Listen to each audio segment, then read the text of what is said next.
Симптом на щастие. Усмивката била симптом на щастие. А щастието е вследствие на...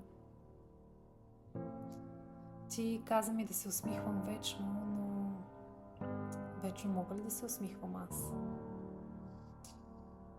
Ако усмивката ми в теб поражда нещо, то нещото от теб не стига в мен. Тогава как да се усмихвам вечно? Щом щастието ти свързано е не с мен. На сила хубост знам, не става. Дори да са разцъфнали цветята в моята душа, подминато от ханно цвете, остава фон в пролетта.